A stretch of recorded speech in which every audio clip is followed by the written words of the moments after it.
За шинжлэх ухаан танин мэдхийн одон өндөр сувгийн Адар анир эхлэхэд бэлэн боллоо. За энэхүү нэвтрүүлгийг хөтлөгч Зандаа болон хөтлөгч Хансах миний бие та бүхэндээ бэлтгэн хүргэж байгаа. За энэхүү нэвтрүүлгийн маань харин ивент тэтгэгчээр бол Улаанбаатар төмөр замын хамт олон маань болон Fs Construction хамт олон маань оролцож байна. За энэхүү нэвтрүүлгийг та бүхэн маань NTV телевизээр хүлээн үзэж байгаа. За мөн одон өндөр сувгийн маань YouTube хуудаснаас болон одон өндөр радио 83.3 107 гэсэн хостолгооноор хүлээн авсан сонсож байна. За өдрийн мэнд. За өдрийн мэнд ганашаа. За. Яг 3 жилийн өмнө буюу 2022 онд Каннын кино наадам гэж байдаг те. 75 дахь кино наадам дээр Роми чөлөөт эмэгтэй гэсэн тийм нэг баримт кино гарчаа. Роми Female Libre гэдэг. Яг би зөв уншиж нүг. Роми бол чөлөөт эмэгтэй гэдэг. Энэ киног болохоор Герман, Францын киноны алдарч жүжигч юм. Тэр нэгэн эмэгтэй нас барсныхын 40 жилийн ойд зориулж бүтээсэн юм л да. Тэгэхээр энэ нэг юун эмэгтэй вэ гэхээр үзэгчд болон шүтэн бишрэгчдтэй Роми Шнайдер гэдэг нэрээр танигдсан Розмари Магдалина Айлбах гэдэг бүсгүй. Бид бол ялангуяа манай үеийнхэн ч манайхаас одоо биднээс дээш үеийнхэн бол сайн мэднэ. Сиси гэдэг кино байдаг да. Хатан хаан. Нөгөө Австрийн нөгөө хатан хаан Элизабетийн талаар тэр нь тоглосон бүсгүй. За. Тэгэхээр за энэ Роми Шнайдер бол одоо Германы фашистууд яг Польш руу довтлохоос яг 1 жилийн өмнө мэндэлсэн. Вен хотод Австрийн 38 онд. Тийм байна. Тэгэхээр ээж Магда Шнайдер нь болохоор Германы кинод. Аав нь болохоор Вольф Айлбах Ретте гэдэг. Тэр болохоор Австрийн 3 үед амьдсан жүжигчний удамтай. Тэгэхээр аав ээж нь хоёулаа яг мундаг жүжигчд. Аавынхын талын өвөг эцэг нь бүр найруулагч жүжигчин байсан. Эмээ Роза Айлбах Ретте нь болохоор Австри-Унгарын эзэнт гүрний бүр алдартай театрын жүжигчин байсан ба. Ингээ ерөөсөө удам судран тэр чигээр жүжигч. Хэдэн үеэрээ жүжигчин байх юм шүү дээ, тий? Айл талаас. Тийм байна. Тэгэхээр гэр бүл нь бол кино урлагтай бүр нэгт холбоотой байсан болохоор Розмари мэдээж жүжигчин болох хувь тавилантай л байсан гэсэн үг. За ингээд охиныг төрөө дөнгөж 4-7 хоногт байхад нь 4-7 хоногт байхад нь Баварын Шенео гэдэг тосгонд өвөө эмээ дээр нь аав ээж нөхцөн байгаа. Яг л өөртөө нөгөө маш завгүй нэг жүжигчний амьдрал энэ тэнд очиж тоглоно тий. Тэгэхээр нөгөө 4-7 хоногт байхад нь охиноо өөртөө хүн болгож чадахгүй байхгүй. Тэгээ өвөө эмээ дээр нөхчиж байгаа. Эцгийнх нөгөө зураг авалтын талбай дээр л байнга амьдрна гэсэн үг шүү дээ. Тийм болохоор өвөө эмээ хоёр нь л охиныг харж халамжладаг болж. Тэгээд охиныг 4 настай байхад аав ээж хоёр нь хөөрхий салчихдээ. Ингээд баг дүүгийнхаа хамтаар эмээ өвгөө тосгонд угаасаа ерөөсөө л амьдэрдэг болж. Дуудлагүй тэгсэн ээж нь Кёлн хотод Эрстран эзэмшдэг нэг Ханс Херберт Блацхем гэдэг нэг чэнэл гэртээ гэрэлж байгаа. Аав нь болохоор өөртөө хамт ажилладаг жүжигчин Трүдэ Марлинтэй гэрэлж байгаа. Ингээ аав ээж нь ч өөр хүмүүстэй болц. Ингээд хүүхдүүдийн асуудал бол 2 дахь бүр 3 дахь байр тавигдж байгаа гэсэн үг эцгийнхэн хувьд. Тийм байна. За ингээд 44 оны намар буюу дэлхийн 2 дугаар дайнд дуусгаас нэг ганцхан жилийн өмнө Розмари баг сургуульд орж байгаа юм л. 5 жилийн дараа охин Зальцбургийн ойролцоох Гиген Августины хийдийн дэрэгдэх охидын хувийн сургуульд үргэлжлүүлэн ингээд суралцжаа. Дотор байранд Гилманар түүний хүмүүжил боловсролыг одоо хариуцдаг болсон гэсэн үг. Ингээ бүр те аав ээж нь ч байхгүй эмээ өвөө нөөжөд одоо бүр Гилманар өөрийг нь одоо хариуцж шít. Гилманарын нэг нь хожим Пари Мач гэдэг нэг сэтгүүлд ярьслаг өгч байгаа юм л энэ Розмари охины тухай. Ээж нь охин дээр нэг хаяал нэг ирдэг байсныг дурдсан ба. Тэгэхээр аав эмээ хоёр нь бүр огт үзэгдээгүй гэж энэ сүм дээр. За охин бол багасаал тийм мэдээж урлаг дуртай. Харин шинжлэх ухааны хичээлүүдийг өөрөө төвчдөггүй, ойлгодогчгүй. Гэхдээ сайн зурдаг. Бас түүхэн хичээлдэх дуртай, эсвэл нэг улс орнуудын хичээлдэх дуртай газар зүйч юм уу. Театр сонирхолтой болохоор сургуулийнхаа жүжигт мэдээж ихэвчлэн тоглоно. Бас маш сайхан дуулдаг учраас сүмийн тийм найрал дунд гоцолдог байсан ба. За тухайн үед 13 настай Роми Шнайдер маань өдрийн тэмдэглэлд ингэж үтсэн байт юм л д. Тайзан дээр тоглох надад үнэхээр их таалагдж байна. Ээжид миний тоглолтыг үзэх зав хизээж гардаг нь үнэхээр харамсалтай. Бусад охтууд дээр эцэгчүүд байнга л ирэх юм. Хөгжим, театр, кино, аялал, урлаг энэ 5 үг миний цусыг бүлэглүүлж байна. Надаас шалтгаалдаг бол би шууд жүжигчин болмоор. Сайхан кино үзэх бүртэл хамгийн түрүүнд боддог зүйл бол би ямар ч байсан жүжигчин л болох хэвээр. Тийм ээ би жүжигчин болох хэвээр. Яг тийм тэмдэглээд өдрийн тэмдэглэл нь 13 настай хөлт. Ирээдүгөө бүр тодорхойлцсон. Тийм ээ. За ингээ Гилманар хаяаха охинтой уулзахаар ирдэг ээжд нь болохоор түүний сахилгагүй зан, тогтворгүй байдал, хичээл таслалтын талаар байн гомдлно.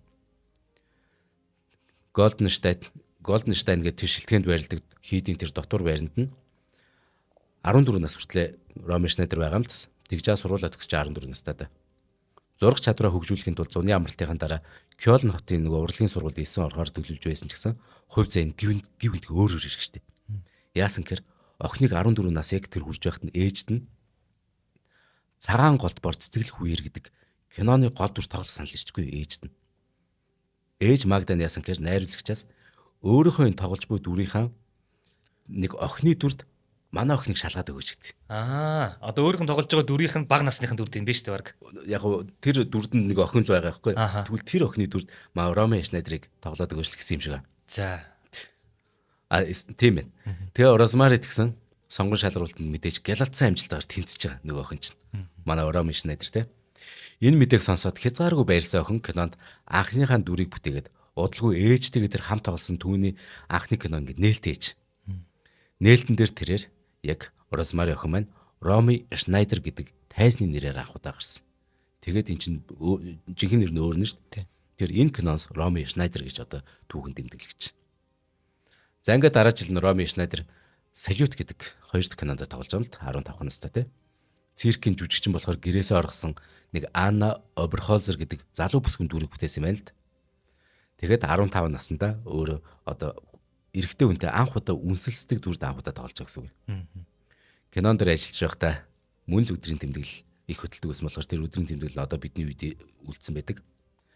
Би энд амжилттай жүжиглэж чадхаа мэдэж байна. Жүжигчин болох нь ер нь эхэндээ нэг хор уусан мэт ингээд мэдрэмж төрүүлдэг ч гэсэн түүндээ дастай юм байна. Ер нь би энэ цаашдаа энэ мэрэгчлээ би бүр хараасан ч гэсэн салж үлдэж чадах бололтой гэдэг. Тэгэхээр энэ хар тамхи шиг энэ намайг татчих чинь гэдэг утгыг ингэж илэрхийлсэн ба. Энэ жүжигчин гэдэг амьдрал хэцүү гэж магадгүй. Би энэ амьдралыг хараач магадгүй. Гэтэ би үүнээсээ салж чадахгүй мэн гэдэг энэ өгүүлбэрийг 15 настад бичиж байгаа шүү дээ. Тэгэхээр өөрт нь бол нөгөө өгөгдөл байгаад байгаа тий. Гэхдээ яг тийм жүжигчний мэрэгчлэр сургууль гэдэг юм уу тийм юм сураагүй. Тэгээд анхны кинонд амжилттай болсон. Тэгээд үнэхээр дуртай. Тэгэл энэ замаараа явнаа л гэж байгаа юм биш. Хаач нэрэ эмэгтэй хүн, ээж хүн гэдэг нэрэ хүүхдээ тий. Бол бүр энэ амьдралаасаа мартцсан биш, хасцсан биш тийм хүүхдийг бүр тий. Ингэж муухай хараг сандж их хүн шал өрөөс. Их хүн бүр шал ондоо байна. За ингээд энэ хоёр дахь киноноос түүний авиас чадварыг маш их биширснийг найруулж гарч ирдэ. Эрнест Маришка гэдэг. Тэнгүүд Эрнест Маришка гэдэг найруулж яасан гэхээр Виктория хатан хааны тухай Хатан хааны залуу нас гэдэг киноныхон гол дүр тоглуулахаар шийдэж. Тэгэхэд өмнө нь энэ дүрд сонгосон байсан жүжигчнээсээ татгалзаад бүр тэгээ Роми Шнайдерт өгж байгаа байхгүй. Кино гайхалтай амжилттай болж. Роми ч гэсэн нээлтийн дараа хөглөөс ирэхэд зүгээр маш алдартай болсон байсан. Зүгээр нэг өдрийн дотор. Энэ мөчөөс эхлэн ээж нь нөгөө насан туршиг охиныхаа алдар нэрийн сүүдэрт нь одоо орж. Найруулагч Эрнест Маришка 1955 онд Эзэн хаан зориулсан Марш гэдэг кинонд тэдний гэр бүлийг гэхдээ бүхэлд нь нэг удаа цуглуулж чаддээ. Энэ амар гоё хэсэг тий. Эрэгтэй гол дүрийнх нь гол дүрд нь болохоор Ромигийн аав тоглож. Тэгээ залуу жүжигч маань ээжтэйгээ зураг авалтын талбай дээр хамтран ажилласнаар ингээд гэр бүлээр нэг удаа кино тоглолт. Тэгсэн Роми Шнайдер гайхалтай тоглосон болооч тэр ээжийнх нь алдар нэрэн ч гэсэн цугтаа өсчихдээ. Ингээд яг бүр гэр бүлээ өөдөн татдаг юм болж байгаа байхгүй. Дахин нэг гайхалтай амжилт болж 16 настай Роми охин кинонд тэр нэг дуусан дуугаараа пянц бичүүлээд. Тэгсэн Германы кино урлагийн бүр ингээд эстрад хөгжмийн хүртэл ингээд залуу одон болт. Яг нөгөө гал насцсан тий. Одоо хин цогсож байгаа үе юм биш үү тий. Одоо түүний хин цогсохгүй гэсэн үг байна. За энэ ондоо Роми Шнайдер яасан гэхээр Баварын хатан хаан Элизабетийн залуу үеийн тухай өгүүлэх Сиси гэдэг түүхэн кино тоглолцдог. Одоо бидний ялангуяа монголчууд маань сайн мэддэг. Найруулагч нь бас л Эрнест Маришка. За ингээд энэ Эрнест Маришка найруулж энэ бүтээл түүн Роми Шнайдерийг дэлхийд алдартай болгочтой. Ганц ангитай киногоор. Тэгсэн Ромигийн хойд цэг гэж байгаа. Ханс Херберт Блацхайм гэдэг ээжтэн суусан тий. Тэгэхээр Ромигийн менежер болд. Тэгээ менежер босноор бүр орлогыг нь удирдах одоо санал болгож байгаа дөрүүд нь хяналт тавих боломжтой болж байгаа юм л. Яг л Роми Шнайдер одоо залуу охин хിവэрэл байгаа шүү дээ. Бяцхан охин ирнэ. За ингээд Сиси маш амжилттай болж нэг ангит кино. Тэгэхээр дахин 2 цувралыг тэр дор нь хийж нэмээд тий. Ингээ бид нар 3 ангиар мэддэг шалтгаан тэр. Уул нь эхлээд нэг л анги байсан. Ингээ 2хан жилийн хугацаанд зөвхөн германч биш. Энэ гурамсан бүтээлийг дэлхийд даяар үзнэ. Зөвхөн Германд хэд 6 сая хүн үзсэн гэдэг. Тэр дэлхийд даяар хэдэн зуун сая хүн үзсэн гэдэг чинь. Харин Роми болохоор яасан гэхээр би ерөөсөө ингэж ганц дүр тоглоодох юм бол энэ ер нь жүжигчний карьерд бол хэцүү. Намайг зүгээр Сисил гэх юм шүү. Би Сиси биш. Би бол Роми Шнайдер шүү дээ гэж өөрөө харагдах хүсэн шүү дээ. Тэгдин гэсэн. Яг нэг дүрийг хитрхи тултал хийчихээр тэрнээс нь өөрөө харж чадгаа болчихдээ гэсэн үг ч тий. Тэгэхээр ганц дүр тоглодог жүжигчин болохоос айгаад Сисигийн тухай 4 дахь кинонд 4-р ангид нь тоглохоос эрс татгалцсан ба. Ингээд эрс татгалцсан чинь хойд эцэгтэйгээ жоох муудсан шүү дээ. Хойд эцэг нь болохоор тоглооч тэр мөнгө нь хэрэгтэй гэдэг шүү дээ тий. За тэг хойд эцэг нь яаж зүтгээд нөгөө дагуур охин түүний үгэнд ороогүй. Роми Шнайдер 20 наснда буюу 1958 онд хувь зээг шийдсэн нэгэн кино тоглолт. Энэ бол Кристина гэдэг кино. Кристина гэдэг. Энэ кинонд түүнтэй хамт огт нэр гараагүй хинч танихгүй нэг Франц залуу жүжигчин тоглодог байхгүй. За. Тэр тухайга Роми өдрийн тэмдэглэлд бичсэн байт. Продюсерууд хэвлэл мэдээллийнхэн зориулан киноны хамтрагчтайгаа тэр танилцах уулзалтыг шууд л нисэх бодол дээр зохион байгуулж илээ. Өөрөө нөө Венас нисэж байгаа. Тэгээд Парист бууж байгаа юм. Онгоцны шатаар буухад тэнд дэндүү сайхан үсээ маш гой самсан дэндүү залуухан үнэхээр сайхан хархуу зогсож байлаа. Түүний байрсан улаан сарнаанууд нь бас дэндүү улаан харагдж байлаа. Гэхдээ энэ залуу их бүдүүлэг юм. Надаас болоод түүний бүр дотор нь муухай болсон гэж хүмүүс ярьсан байгаа юм да гэд. Тим өдрийн тэмдэглээд байхгүй. Энэ кино, энэ Кристина кино түүнд тэр үедээ асар их мөнгө болох хагас сая маркийн орлого авчраа зогсохгүй. Энэ цэцэг барьсан бүдүүлэг гэж дуудсан жүжигчин Ален Делонтой танилцуулах боломжийг өгсөн. Тэгэхээр чинь 1900 хэдэн он юм бэ? 58. 58 он юм уу тий? Одоо яг энэ үеийн кино миныг бодхолоор манай Монголын кино гэх юм бол баг алтан өргөд өгч байгаа үе байхгүй тий? Монгол Герман хоёр хамтраад алтан өргөг хийж явах үед нөгөө талдын Сисигийн дараагийн дөрөвдөг сургууль гарах гэж явж исэн байж тий? Тэгээд нөгөө Франц жүжигчин одоо энэ сүүлд бид нар бол мэднэ л дээ маш том алдартай од байгаа гэдэг. Тэгэхээр тэрний дөрөвдүгээр анги гэдэг юм уу тэр кино гарах гад те тэр кино гарах гад маш их хурдталт нэм сурчлагаа явах гэж тийм эсвэл шуум аймаг дагуулж исэн байна. Тэгээд гол дүрийн жүжигчин эмхтэйний эмхтэй. За энэний хамтрагч нь хинбэ гэдэг нь бусдад аим сонирхолтой байгаа шүү дээ. Тэгээд бараг тэгээ энэний тоглосон киног шууд л үзнэ гэсэн ойлголт байна шүү дээ. Хааштай Роми Шнайдер од болсон. Тийм байна. Тэгэхээр Кристина гэдэг кинонд тэгвэл гол дүрийн залуу нь хинбэ? Энэ шууд од болох нь тодорхой. Ингээд бидний бүх цаг үеийн хамгийн сайхан залууч гэж магад. Бүсгүйч үдгэлтгүй ирч хүч дуурлахаар тийм сайхан залуулах Ален Делонтой. Ален Делон энэ цэцэг бариад зогсож байгаа гэсэн. Залуухан тий. Хиор хинч мэдхгүй тийм өнөхөр байх нь шүү дээ. Тий. За нэвтрүүлгийн хамтран ажиллагааг танилцуулъя. За нэвтрүүлгийн хамтран ажиллагчдын дээр би энэ байгууллагыг ярихдаа энэ удаад энэ талаас нь ярина. Саяхан нөгөө нэг юу яалаа? Сошиалар юм үзчихлээ. Нэг хөгжлийн бэрхшээлт иргэдийн дэлгүүрийг нураалаа гэдэл тий. Энэ ямар муухай харгас зүйл вүлээ. Бид нар энийг ингээд харахаараа тий. Өстой юм муухай байна тийм нэгэнд хараачиж болно. Гэхдээ бидний нөгөө нэг барьж байгаа барилга, орон сууц яг тэр нөгөө тусгай хэрэгцээд хүмүүстэй ээлтэй байж чаддгүй юу гэдэг дээр барилгын компаниуд хүртэл өөрсдөө нэг юм ёс зүйтэй хандах хэрэгтэй болчиход байгаа байхгүй. Би нэг бол айгүй тийм нэг одоо шударгаар жоохон хатуухнаар шаардмаар байдаг. Тийм би юу яжсэн шүү дээ 20 онд одоо дүүрэхтэй нэр дэвчсэн. Яг тэгвэл би үнэхээр тэр газар 40 жил амьдарсан байсан учраас би нүдэ нэт явсан ч болон тохойг бүгдийг нь мэднэ. Яаж ингэж мяарсныг мэднэ. Яавал сайжруулахыг би угаас мэднэ. Тэгээд би улс төрд нэр дэвшихтэй зориуд нөгөө юугаараа сонгуулийн нөгөө ажилтнууд байдаг ингээд тараа хуудас тараад тэр хүмүүсээрээ би дандаа тэрэгцэртэй хүмүүсийг сонгосон байхгүй. Яг тэр тэд нар ч гэсэн би та нарын дуу болоо энэ та нар гэрээсээ ч гарч чадахгүй байх тийм шүү дээ. Гэрээсээ ч гарч чадахгүй чинь гэрийн болсон шоронд байгаа байхгүй. Тэгэхээр би яг энийг энэ 18 дугаар хорыг би өөрчлөмөр байна гэсэн бүгд ямар гоё юм бэ зандаа тэгээл тэгээ бид нар оролцоод би 5-аас 5 тал орсон. Ямар ч гэсэн гэтээ яг тэгэхэд амар олон хүнд би нөгөө бусад ялсан нэр дэвшигчтэй нөлөөлж чадсан болов уу гэж бодстой. Тэгээ яг чиний хэлэх гээд байгаа энэ нөгөө тэр хүмүүст барилга байгууламж орон сууцсан ажлын тэгээ тэр болгоныгоо ингээд зориулаач гэдэг би ингээд угаасаа харахаар налуу зам харахаар хайр өрөддөг. Хүн эрх тэгш байх хэрэгтэй шүү дээ тий. Ямар ч нөхцөлд байсан хамаагүй ямар ч байсан хамаагүй бусадтайгаа адилхан ингээд үйлчлэгээгээ эсвэл амьдрах одоо нөхцлөөрөө хангах хэрэгтэй байхгүй. Тэгээд худалдан авалт хийцэн бол бүр яах вэ? Харин тийм. Тэгэхээр энэ дээр барилгын компаниуд маш их ёс зүйтэй хандаач ээ. Та нар бас ялгаа авахгүй энэ улсыг бүтээлцэж байгаа, энэ соёлыг бүтээлцэж байгаа ийм одоо том бүрэлдэхүүн гэр бүлийн нэг хэсэг шүү дээ. Тэгэхээр барилгын компаниудыг энэ зүйл дээр маш ийм хариуцлагатай хандаач гэж хүсэж байгаа. За тэгээд манай энэ нэвтрүүлгийн маань ивентээр ажиллаж байгаа энэ компани бол яг энийгээ урдаа тавьсан байгаа байхгүй. Одоо жишээлбэл лифт, орц гарцны хэсэг. Эдгээр бүгдээрээ нэг хэмт буюу хөгжлийн бэрхшээлтэй болон одоо харааны бэрхшээлтэй хүмүүс зориулагдсан шийдлүүдтэй. Энэ л ерөөсөө энэ компаниг ямар хариуцлагатай вэ, ямар ёс зүйтэй гэдгийг илэрхийлж байгаа байхгүй. Биднэрт одоо 100 компани байна. Бид нар нөгөө яг борооны дараах мөнгөшг газар олгогдоод эсвэл нөгөө нэг гэр хорооллыг орон сууцжуулна гэдэг хөтөлбөр хэрэгжиж байгаа бол тэ хоёр айлын газрыг худалдаж аваад дээр нь орон сууц байснаа дараагийн хажуудлын айлыг авснаа 3 өрөө байр өгөө дахиад залгуулаад бөөрөнд нь барьждаг. Ингээд нөгөө нэг боломж олдсон дээр барьж байгаа юм шиг тэ мөнгө хийх гэж байгаа юм шиг ингэснээс болоод нөгөө барилгын хоорондын зай тэр нөгөө нэг зөв зохистой байх хэвээр стандартын дагуу байх тэр нөгөө зам шат харгуй лифт юу гэдгийг энэ болгон алдагдаад яг нөгөө хилээд байгаа цементэн ойчин ширэнгчин үүсээд байгаа маа. Тэгэд энийг одоо манай барилгын компаниуд нэг номер болгож ажиллаач хүсэх гээд байгаа. За тэгээд энэ манай нэвтрүүлгийн ивент хийж байгаа Мортин Резиденсийн хамт олон маань яг энэ менийг бол урдаа тавиагүй. Гэхдээ зүгээр энийгээ дугаал хийгээ явж идэг. Тэгээд нөгөө бид нар олон жил ярьж байгаа шүү дээ, тэ. Балкон гэдэг одоо нэг юм тагтны хэсэг гэж байна, тэ. Энэ хэсгийг чи уул нь болохоор метр квадратад оруулахдаа энэ 30% хувийнх нь одоо үнээрчлөө, тэ. Оруулаад ингээ зарж явах хэрэгтэй гэдэг байдаг. Гэтэл энэ Мортин Резиденсийн хамт олон маань энийг барьсан хамт олон маань Fs Construction баггүй. Эдний хамт олон анханасаа барилга барьсан цагаас ахуулаад тэр балконы метр квадратыг, тагтны метр квадратыг үнэндээ оруулж байгаагүй. Гэх мэтчлэн энэ ёс зүй.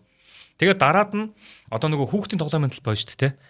Нэг юм 3 4 одоо ингэдэг юм эсвэл нэг хідэн айлыг ингээд ямар ч тоглоомын талбай гэдэг нэг жижиг юм хийгээ аждаг.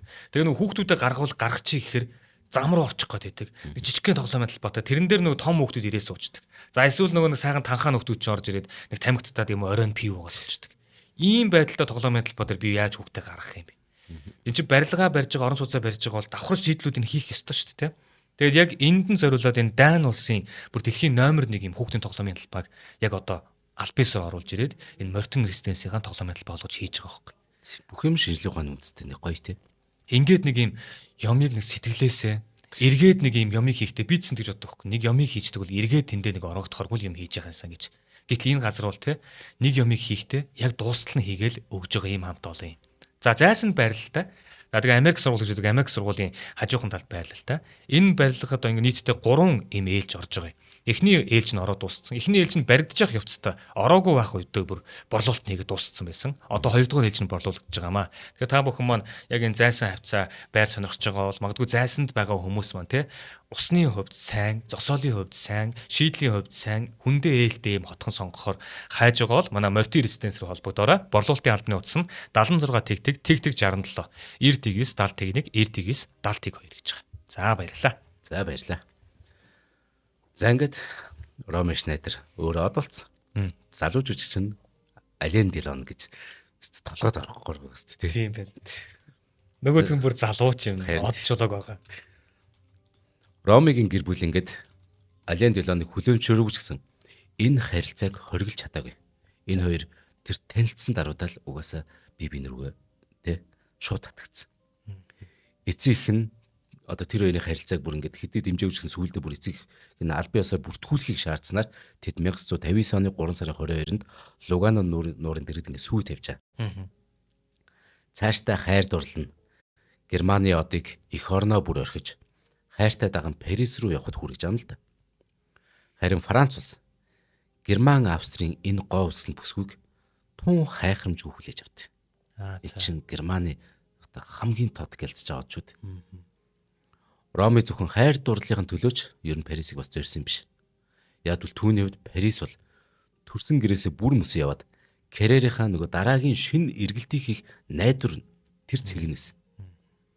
Эхний сарууд Парисын амьдрал жүжигчний хувьд мэдээж тийм амар байгааг. Нөгөө амжилтанд тасцсан бүсгүй шүү дээ Германда. Шин дүрийн санал ингээд ирэхгүй байхад харин эсэргээр Ален Делон болохоор харин маш хурдан хугацаанд алдартай болж олон ч кино тоглоод амжиж. Зүг залан. Ален Делон түүнийг алдарт найруулагч Лучино Висконтитэй танилцуулснаар харин бүх зүйл их гоё сайнэр иргэд. Лучино Висконти яасан гэхээр Ромиг за нөхөртөөгөө хамт Джон Форд гэдэг одоо хүний тэр янхан байдгийг харамсалтай гэдэг жүжиг тоглохыг санал болгодог байхгүй.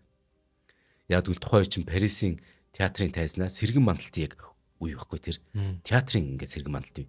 Тэгэхээр тэр жүжигт одоо тий Ален Делон там тоглохын тулд Роми Шнайдер хамтран зүтгэгч Раймонд Жеромор бүр Франц хэл заалгасан байна. Тийм байна. Тийм. Ингээ багш хөлслөөд Франц хэлний авээ зүг сурсан байна. Франц нөхөртөө болчиход тэр болтол Франц хэлгүйс ингээ бооцтой. Тийм юм байна те.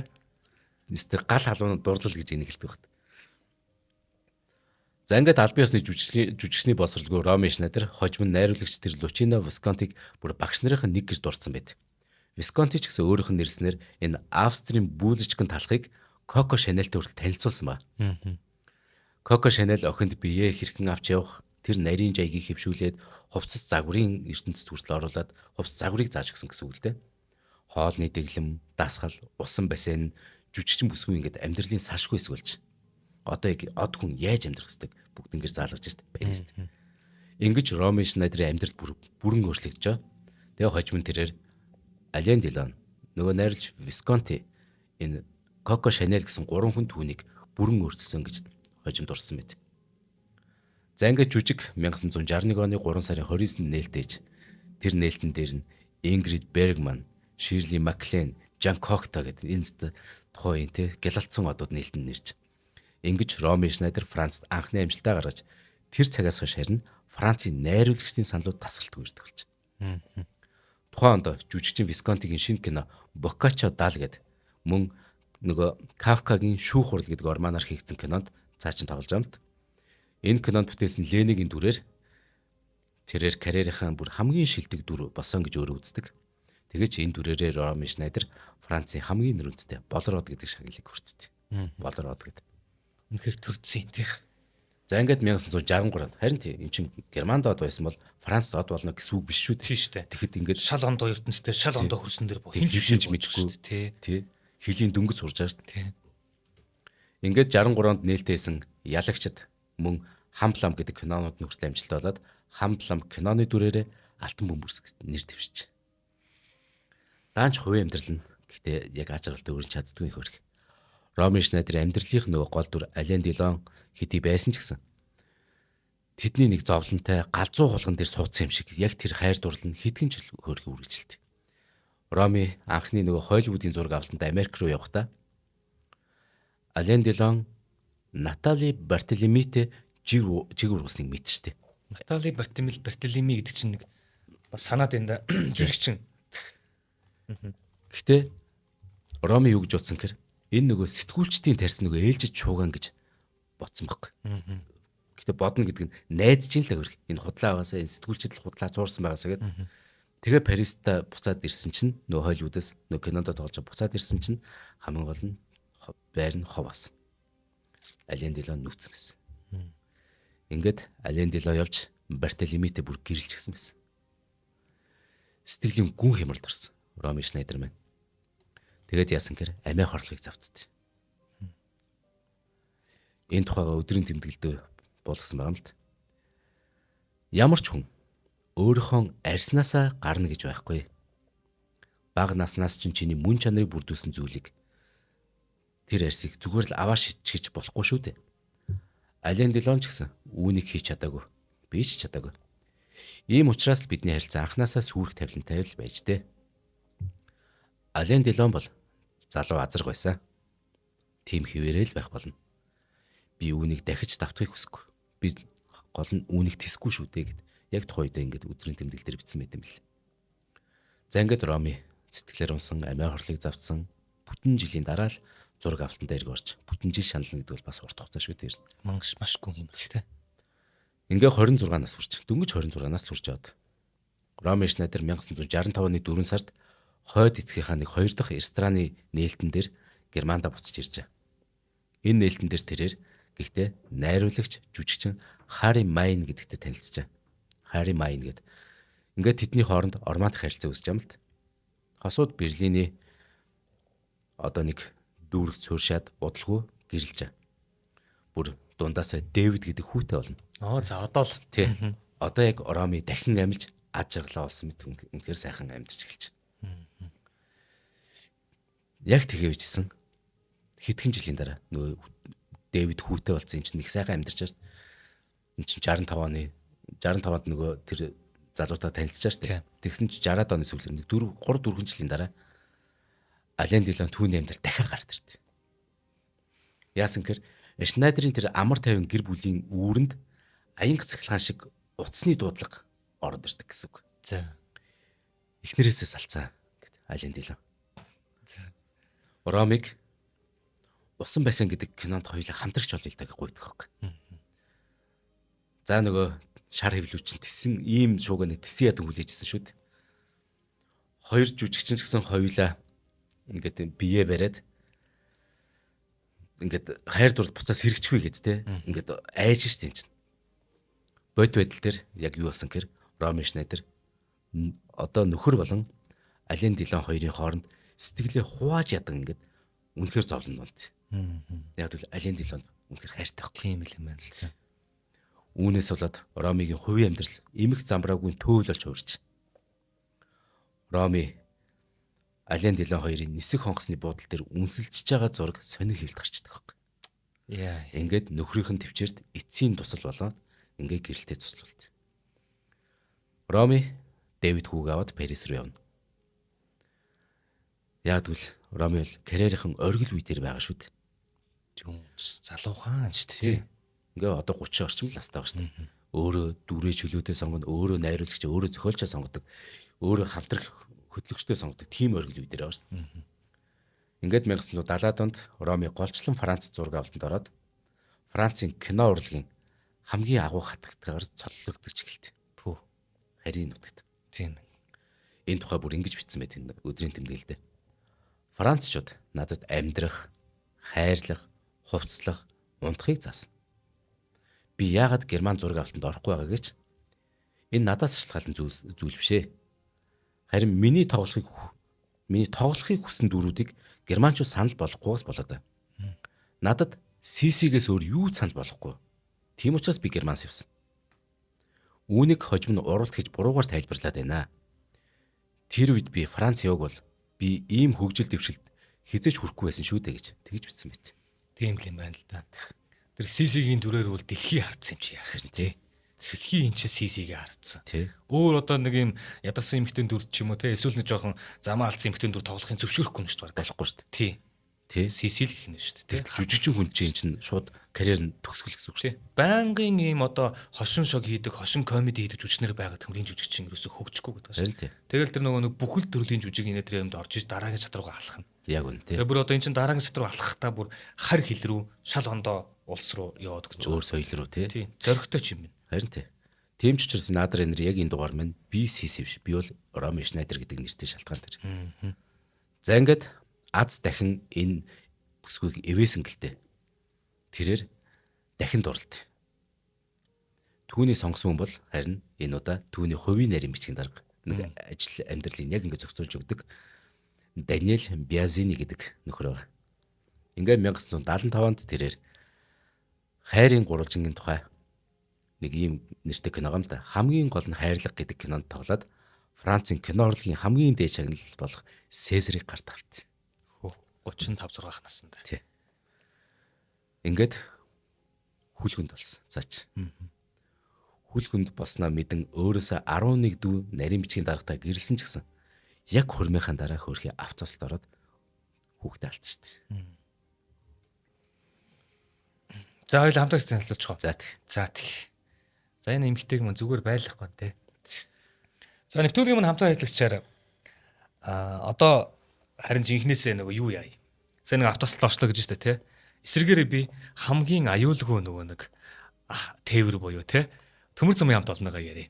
Төмөр замын хамт олон маань бол одоо ер нь л ингэдэг штэ нөгөө бид нар ингээл хөдөө гадаа явуулдаг ч юм уу эсвэл нэг одоо ойрхон сэлэнг рүү дархан руу Эрдэнэт рүү хаашаа өдөө уушаа замын өдрөг ч юм уу те. Ингээд явах болохоор машинтаа явж яснаас галтэргэн суугаа явчихаар илүү найдвартай.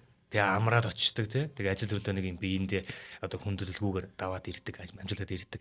Тэгээ төмөр замын хамт олонны маань одоо хийж гүйцэтгэж байгаа энэхүү ажлууд маань нэг хүний гараар биш бүх хүн яг хэрэгтэй цагтаа хэрэгтэй газараа байснараа энэ том одоо тээвэрлэлт болон ачаа бараа зөөх нийтийн тээвэр олон улсын тээврүүд чи явдаг юм байна л та. Ингэж хамгийн аюулгүй тээвэрлэж. За тэгж байгаа те. Ядчил тэр нөгөө нэг за орц гарцтай тэдийн удаа явж байгаагаа тэндээс ийм зүрүү ирэх чинь ингээд байнга л юм юмуд явдаг байлгүй те. Надад их гой санагдаад байдаг шүү дээ. Баг бахт нөгөө нэг вагоны жолооч нөгөө машинист болно гэж хөгдөөд ярьдаг байсан шүү дээ. Тийм. Гал тэрний тэр дүүд гэдэг чимээг дарж үсгийг хүсээгүй хөхтэй байхгүй шүү. Тийм шүү дээ те.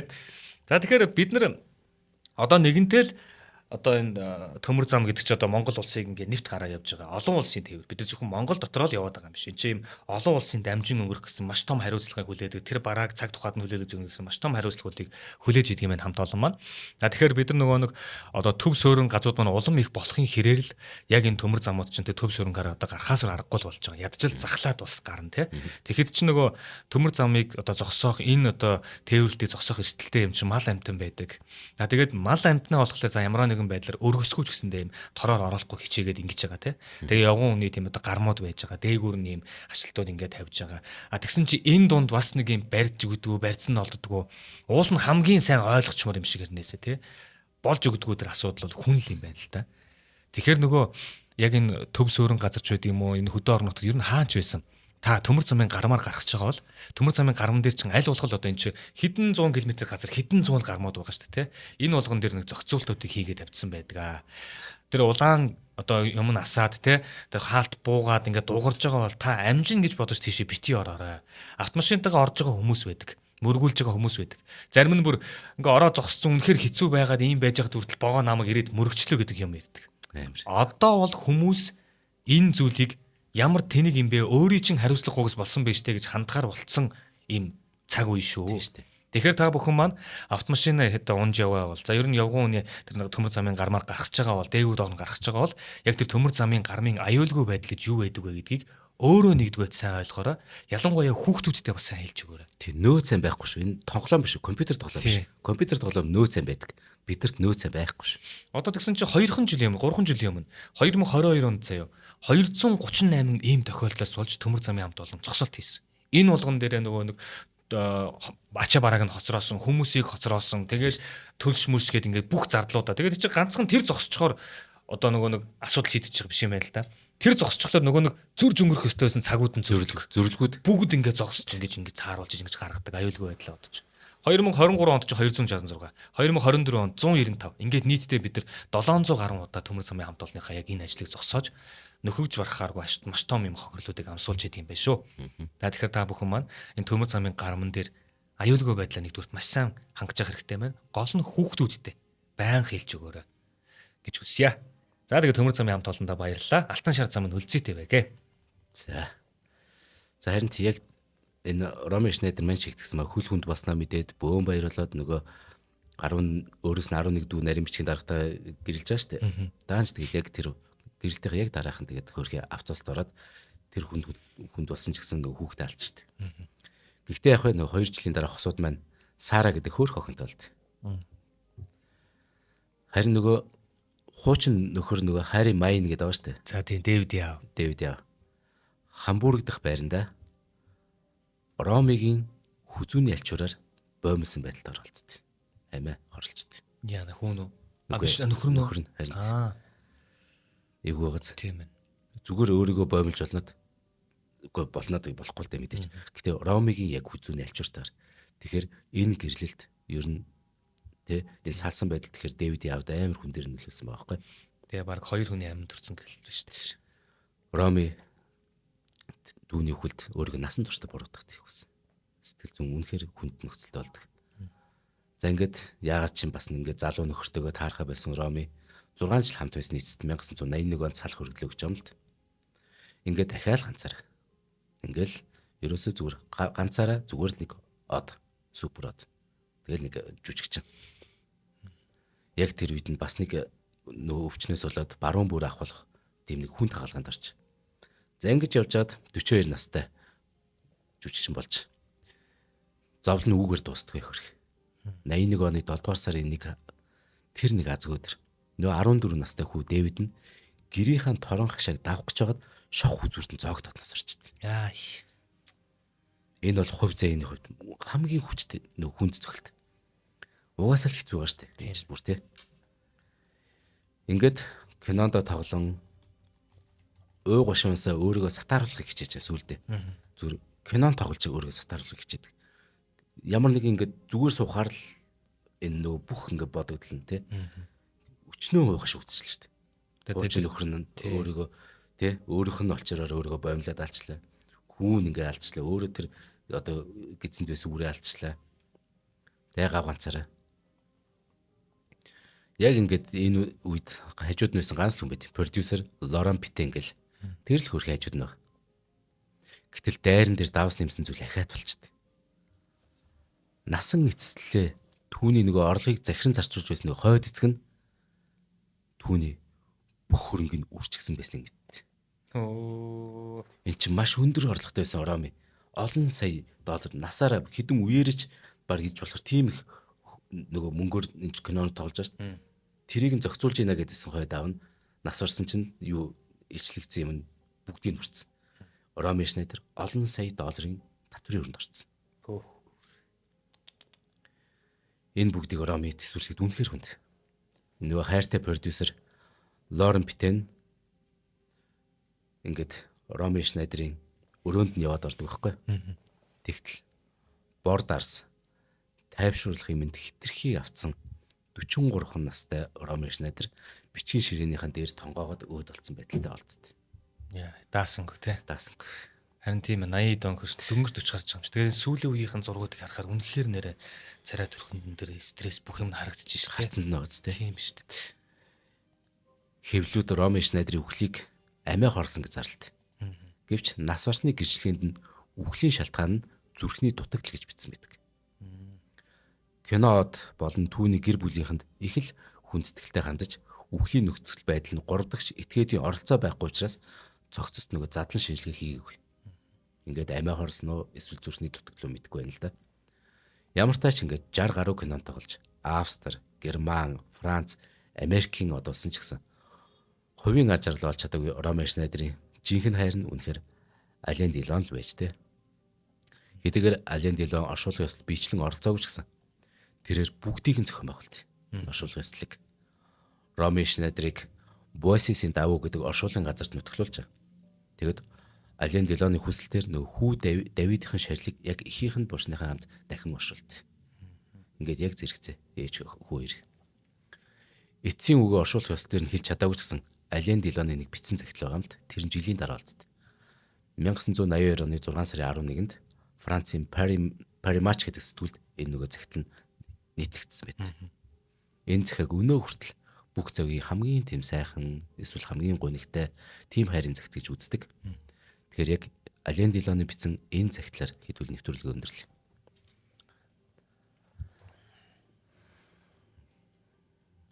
Бэлтгэлтэй л бай. Шангахаа натаж. Баяртай миний хүүхэлтэй хэн минь. Би чамайг нойрсож байгааг харж байна. Чи минь хатгамалтай хар улаан өнгийн тийм урт сул цамц өмсчээ. Би тэднийг цэцэг байх гэж бодсон ч гэсэн би тэднийг ер нь анзаарсангүй. Учир нь би цэцэг рүү биш харин чинийхэн царайг харж байна.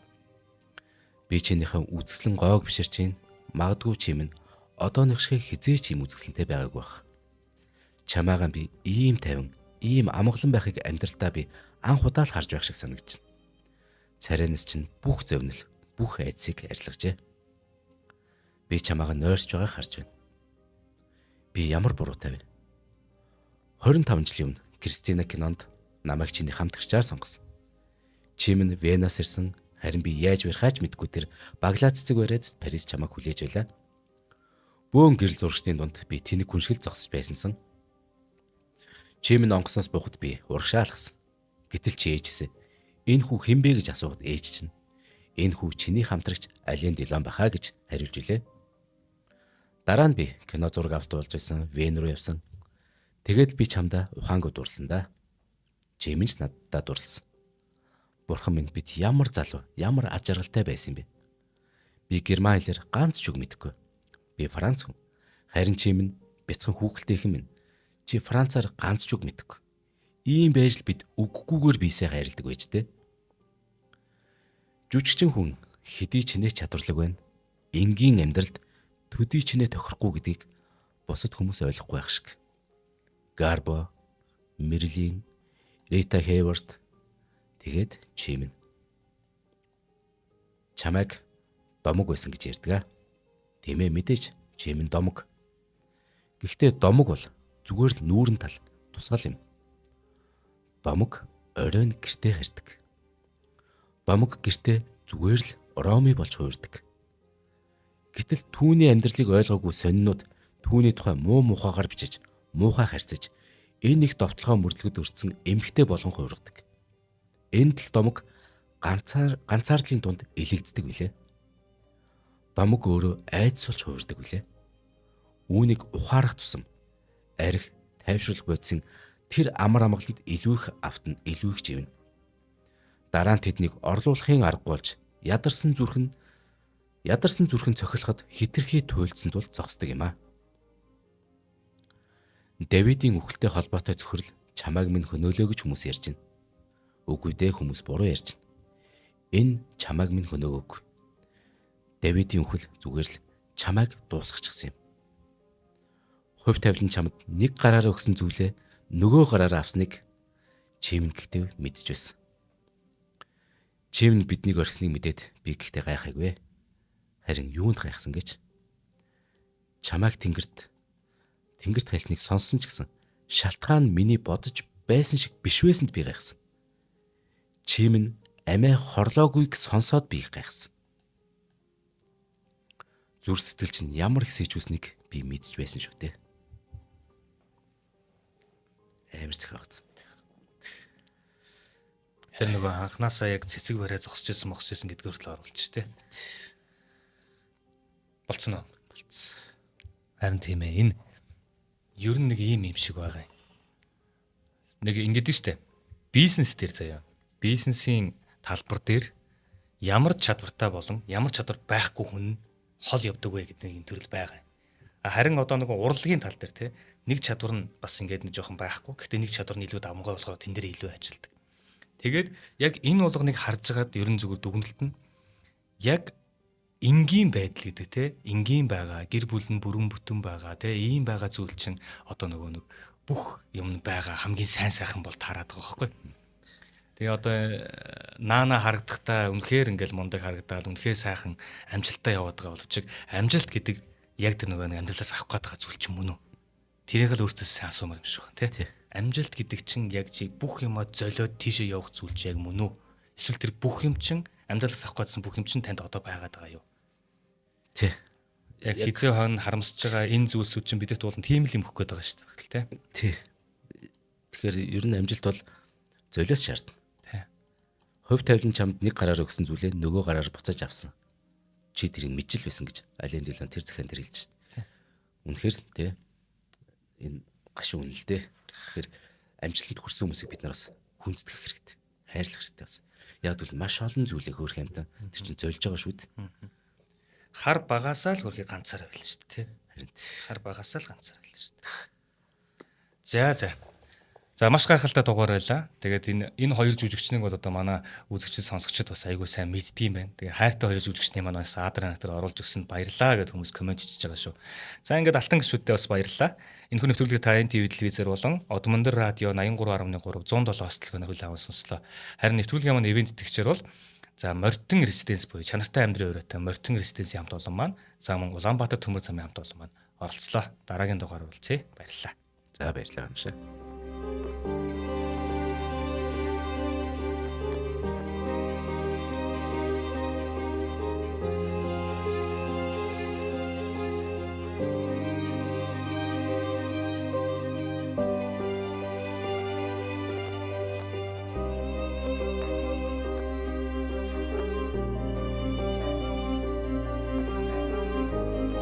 Нэвтрүүлгийг хүлээн авсан Нарны аймгийн монголчуудад баярлалаа. Одмондор суваг энэ мэтлэн танин мэдхүн 1000 хөтөлбөрийг 2025 оны 7 сарын 1 хүртэл та бүхэнд хүргэх юм. Их хэлээрээ шинжлэх ухаан танин мэдхүх түгээхийн үйлсэд та нэгтгэх хүсвэл бидэнд таньд өгөх боломжтой. Нэг нэвтрүүлгийг 100 төгрөгөөр буюу 1000 нэвтрүүлгийг 100,000 төгрөгөөр үнэлээд та биднийг дэмжээрэй. Жилдээ ганцхан удаа 100,000 төгрөгөөр дэмжснээр Шинжлэх ухаан танин мэдхүйг түгээх энэ үйл хэрэг таны оролцоотойгоор амжилттай үргэлжлэх юм а. Зандан хүү миний нэр дээрх голомт банкны данс байгаа. 30 15 15 1942 30 15 15 1942. Та 100,000 төгрөгөөр шилжүүлэхдээ гүйлгээний утга дээр нь өөрийн нэр болон утасны дугаараа заавал бичээрэй. 100,000 төгрөг хандвалснаар Одон өдөр сувгийн алтан гишүүн болох юм. Шинжлэх ухаан танин мэдхгүй Монголд ялах болтугай.